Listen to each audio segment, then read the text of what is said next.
ગુરુ મહારાજની જય, સત્ય સનાતન સતી ધર્મની જય, ગુરુ નિરાંત મહારાજ કી જય।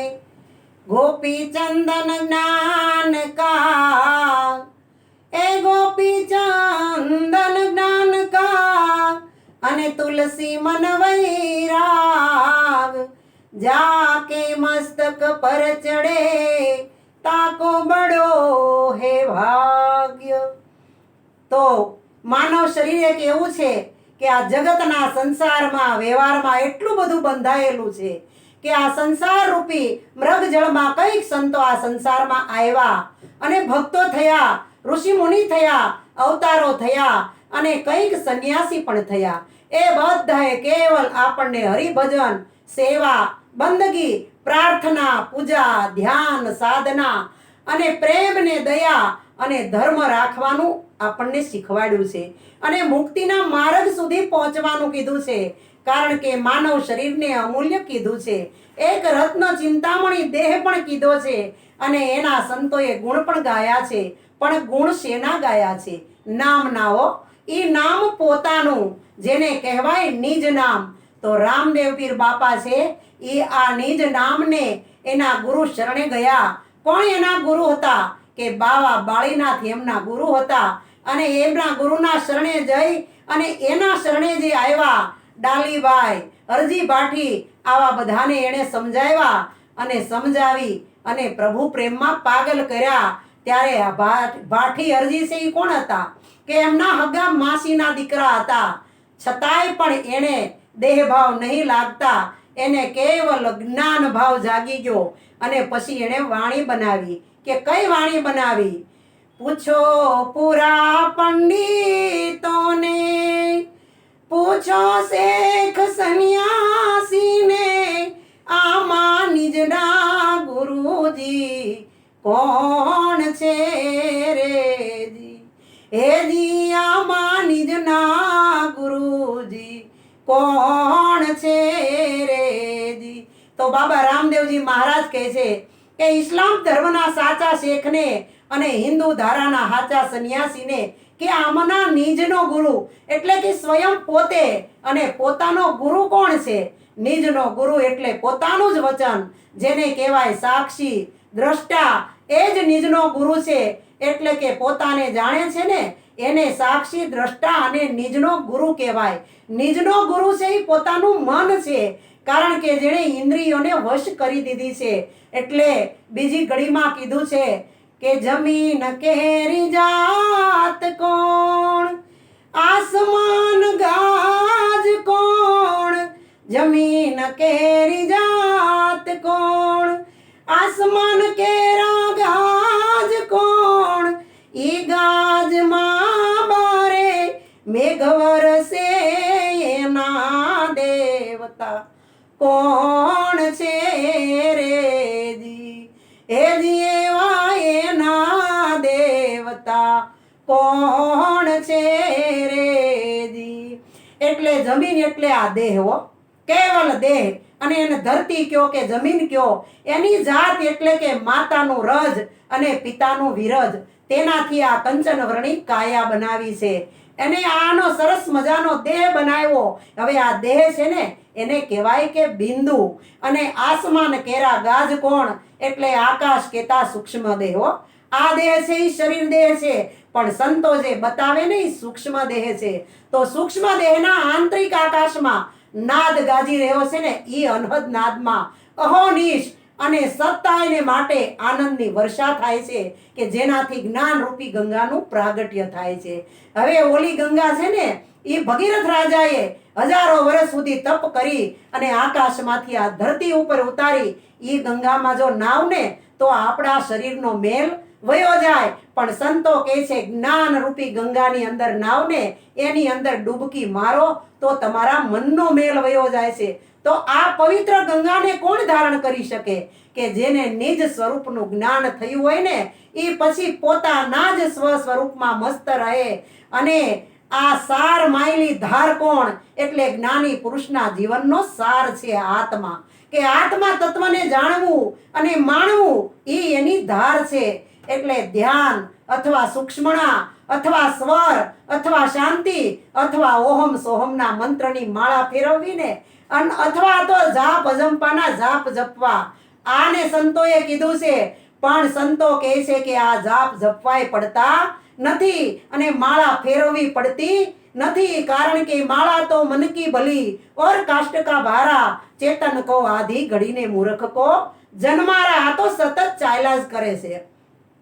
આ ડાબી ચલે સો ઈંગલાણ, જમણી ચલે સો પિંગલા, ઈંગલાણ પિંગલા દોનું ચલે તો સૂક્ષ્મણા લઈએ હમણાં. કબીર સાહેબ કહે છે ઢીંગલી સે મત કર રમણા. આ ક્યાં સુધી તું ઢીંગલા ઢીંગલી રમાય?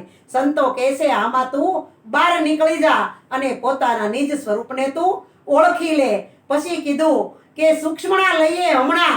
તો સૂક્ષ્મણા એટલે શું? કે ઈંગલા અને પિંગલા એ બેયનો સમન્વય કરી અને જે સુખ ને શાંતિનો અનુભવ કરે છે ને એને જ સૂક્ષ્મણા કીધી છે. ઓલી નાડીઓનું તો જો જ્ઞાન હોય ને તો તમે એ નાડી સિદ્ધ કરી શકો. નકર જો જ્ઞાન ન હોય ને અવળી દિશામાં વયા ગયા હોય ને તો ઉથલનું ભાથલ થઈ જાય. એટલે સંતો કહે છે કે શરીરની નાડી કરતા અંતરાત્માની નાડી જો આપણને ઓળખાઈ જાય અને એ પ્રગટ થઈ જાય ને તો પછી એને યોગ ને સાધના ને કાંઈ કરવું પડતું નથી. પછી છેલ્લી ત્રીજી કડીમાં કીધું કે કાતન વાલિકા સુતર કોણ અને વાંજણી કા પુતર કોણ. કાતન વાલિકા સુતર કોણ અને વાંજણી કા પુતર કોણ. કાતન વાલી તમે જૂઠા ન બોલો, આનુગરા કોણ છે રે જી. કાતન વાલી તમે જૂઠા ન બોલો, આનુગરા કોણ છે રે જી. કાતન વાલિકા સુતર એટલે કે કાતન વાલી છે ને એ આપણી સુરતા છે. 5 તત્વ અને 25 પ્રકૃતિની છે. આને સૂતર કીધું છે અને શબ્દ છે ને ઈ એનો પુરુષ છે. એટલે કીધું ઈ શબ્દની સાથે સતત ને સતત રમ્યા કરે છે. વાંજણી કા પુત્ર કોણ એટલે આપણા જગતના વ્યવહારમાં જો કોઈ બેન દીકરીને સંતાન ન થાય ને તો એને વાંજણી કહેવાય. એવી રીતે ભીતરના જગતમાં સુરતાને જ્યાં સુધી અનુભવરૂપી પુત્રનો જન્મ ન થાય ત્યાં સુધી સુરતા વાંજણી કહેવાય. માટે સંતો કહે છે કે ગાય રે ગાય અને ખોળ કપાસિયા ખાય અને દૂધ બીજાને પાય, પણ આપ ધાય તો કોક થાય. એટલે કાતન વાલી તમે જૂઠા ન બોલો. તમે જો તમારા શબ્દરૂપી પતિને સાથે જો તમે સમાગમ કર્યો હોય ને, શબ્દનો જો સંયોગ કર્યો હોય છતાંય જો પોતાની સ્થિતિ તમે પ્રાપ્ત ન કરી હોય એને કહેવાય નુગરા. શું કહેવાય? નુગરા. જેણે સત્ય જાણ્યું નથી ને ખાલી માની લીધું છે, ગુરુના વચન ઉપર ઊભા નથી અને તમામને નુગરા કહેવાય છે. પછી ચોથી કડીમાં શું કીધું કે ભવાની કેરી ભંગ કોણ અને શિવજીની લિંગ કોણ. ભવાની કેરી ભંગ કોણ, આ શિવજીની લિંગ કોણ. એ લિંગમાં એક જ્યોતિ બિરાજે એના દેવતા કોણ છે રેજી. ઓલી વાત છે ગુપ્ત વાત છે. આ ભૌતિકની વાત નથી. કોણ ભવાની અને કોણ શિવ, કોણ ને લિંગ ને કોણ ભંગ, આ બધી દહા વિહીને પાઠ કરે ને એમાં વાતો કરે. પણ સંતો કહે છે કે આ જ્યોતિ નથી. પાઠ પૂરવાનો છે શેનો? પ્રેમનો પાઠ પૂરવાનો છે. અને જ્યોતિ તો સતત ચાંદો ને સૂરજ એની જ્યોતિ છે. એમ આપણી જે દ્રષ્ટિ છે, આપણી સુરતા છે, એની અંદર દ્રષ્ટિ કેવી ક્યાંથી ઓળખાય? ખેલી આંખની અંદર ઝીણી એવી કીકી, એ કીકીથી આખું વિશ્વ બતાય છે. એની અંદર આપણો શૂન્ય મંડળની અંદર સાહેબો રમી રહ્યો છે. પણ એ કોણ જ્યોતિના દર્શન કરાવી શકે? તો એમ કીધું કે એ ભવાની કેરી ભંગ, શક્તિ કેરી ભંગ કોણ અને શિવજી કેરા લિંગ કોણ? આ ઈ જ્યોતિમાં દેવ બિરાજી દેવતા કોણ છે? તો ભવાની એટલે શક્તિ. કઈ શક્તિ? કે ગુરુગમ શક્તિ. અને શબ્દ છે ને ઈ જ્યોતિ રૂપ છે. ઈ જ્યોતિના દેવતા છે, ઈ નિરંજન દેવતા છે. આ જ્યોતિનો વાટ વિના અને તેલ વિના આદિ અનાદિથી તેનો પ્રકાશ ફેલાય છે. આમાં સ્ત્રી પુરુષની વાત નથી, આ તો ભૌતિકની વાતો, એમાં આખું જગત વળગી પડ્યું છે. માટે આપણે આ જગતથી બહાર નીકળવાનું. કયું જગત? આ જગતમાં તો આપણે રહેવાનું છે, પણ સંતોએ પિંડ જગતની વાત કરી છે કે તમે દેખાવ છો એ તમે નથી, અને નથી દેખાતા એ તમે છો. એટલે પછી કીધું, ભણે રામો લખે નામો, સંતો તમે સાંભળો. ભણે રામો અને લખે નામો, સંતો રે તમે સાંભળો. એમ બોલિયા સિદ્ધરામદેવ, આમાં ખોજન વાલા સંત છે રેજી. એમ બોલ્યા સિદ્ધરામદેવ, આમાં ખોજન વાલા સંત છે રેજી. ભણે રામો એટલે ધ્યાન યોગનું ભણતર રામદેવજી ભણ્યા હો. ઈ રામ તત્વ છે, પરમાત્મા છે ને ઈ તત્વ છે. એટલે પરમ તત્વની વાત લખી. એણે ક્યાં લખી? કે કોઈ પાના પુસ્તકમાં લખી નહોતી, પણ પોતાના ઘટ ભીતરની અંદર આ વાત લખી કે જે હું રામ છું એ હું પોતે જ છું, અને આની અંદર જે બોલે છે એ તત્વ સ્વયં રામ છે. એ લખી લીધું એણે. એટલે કીધું કે ભણ્યા ગણ્યા પંડિત હુआ, ભયા બાજકો ફૂલ, ફૂલ ભયા ફળ ના હુआ, એહી ભણ્યા મેં ભૂલ. સંતો કહે છે કે ફૂલ વય થયું પણ એનું ફળ ન થયું તો એ શું કામનું? એમ તમે ભણો, કદાચ પાકું કરીને ભણો અને એ ભૂહાઈ જાય, એ શું કામનું? પણ સંતો કહે છે કે ભણો તો એવું ભણો કે એ કાયમ ને માટે હાચું ને હાચું રે એવું ભણો. તો પછી કીધું કે લખો, એટલે કે ભીતરની અંદર રામ ભગવાને એવું લખ્યું કે રામ રૂપે જોયું, સાક્ષી ભાવે જોયું, અને લખ્યું છે કે જેને સંતોની ભાષામાં શું કહેવાય? કે દર્શન કહેવાય. શું કહેવાય? દર્શન કહેવાય, સાક્ષાત્કાર કહેવાય, આને યોગની વાતું કહેવાય. વાલા રામદેવજી મહારાજ કહે છે કે જેથી સાચા સંતોને ભીતરનો ભેદ બતાવી શકાય.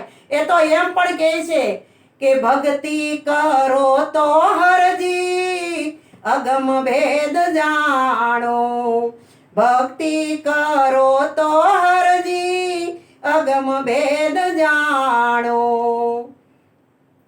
એ આવી અવતાર અગમની ગમની વાતો રે, આ રુદિયામાં માણો રે. ભક્તિ કરો તો હરજી અગમ ભેદ જાણો.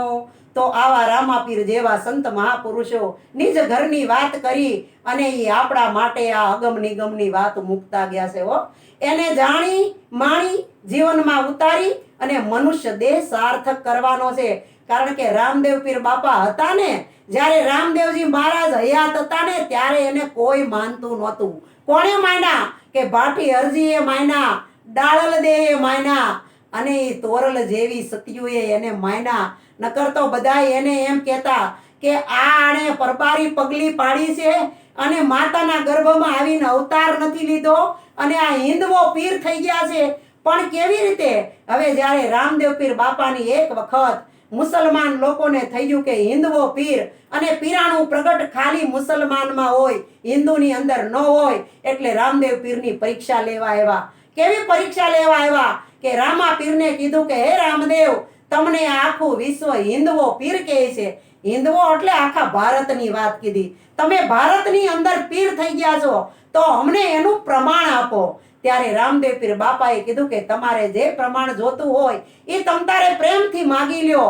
ત્યારે કીધું કે એક ચાદર બિછાવો, અને ચાદરની અંદર ઘણા મુસલમાન એક લાઈનમાં બેહી ગયા, અને એણે કીધું કે અમે અહીંયા બધા જમવા બેઠા, અને જે અમને વસ્તુ ગમે એ વસ્તુ તમે અહીંયા હાજર કરો, અમને ભાવતી વસ્તુ તો અમે માનીએ, અમારા મનની વાત ભીતરની વાત જાણો તો અમે માની કે તમે હિંદવા પીર છો. ત્યારે બધાની આગળ એક એક પાત્ર મુકાણું અને રામદેવવીર બાપા એક બાજુ ઊભા રહી ગયા અને આ લોકોએ માગણી કરી કે મનની અંદર જેવું ચિતવું એવું એક એકની પાસે આવવા માંડ્યું. કોઈ કે મારે ખજૂર ખાવો છે તો ખજૂર આવી ગયો, કોઈ કે મારે મેવા ખાવાનું મન થઈ તો મેવા આવી ગયા, કોઈ કે મને પૂર્ણપાળી ભાવે તો પૂર્ણપોળી આવી ગઈ. જે જે વસ્તુ માગી વસ્તુ તમામ આવી ગઈ. અને જો આ બાજુ હજી જોવો ને ત્યારે એમ કીધું કે તમે તો અમારી ઈચ્છા પૂરી કરી, હજી અમારા 3-4 ભક્તો એક બાજુ ઊભા છે, એને બેહવાનું સ્થાન તો બનાવી દો. ત્યારે પીર રામદેવે જેવી નજર કરીને તરત જ બેસવાની જગ્યા પણ વધી ગઈ. ત્યારે બધાને ખબર પડી કે ખરેખર આ હિંદવો પીર છે. એટલે કીધું કે બોલીએ હિંદવા પીરની જે. તો આ રણુજાનો રાજા, આને કહેવાય 12 બીજનો ધણી. કેવો કહેવાય? 12 બીજનો ધણી. ઓલી શ્રાવણ મહિનાની, અષાઢ મહિનાની, કારતક મહિનાની આ 12 મહિના ઉજવીએ એ બીજ નહીં બાપા. સંતો કહે છે કે બીજ 12નો ધણી. આ માતા પિતાના બીજમાં નથી આવેલો એટલે એને બીજ 12નો ધણી કીધો. તો આવા રામા પીરનું ભજન છે અને ભજનની અંદર જેટલી ગમ પડી એટલી વાત કરી છે. આમાં કઈ ક્ષતિ થઈ ગઈ હોય, ભૂલ થઈ ગઈ હોય તો આ જગત તો મહાન છે, વિશાળ છે, દયાળુ છે, માફ કરજો. અને સેજે સેજે કરી અને ભજન ભક્તિ કરી ભવસાગર તરવાની કોશિશ કરજો. બોલીએ સદગુરુ મહારાજની.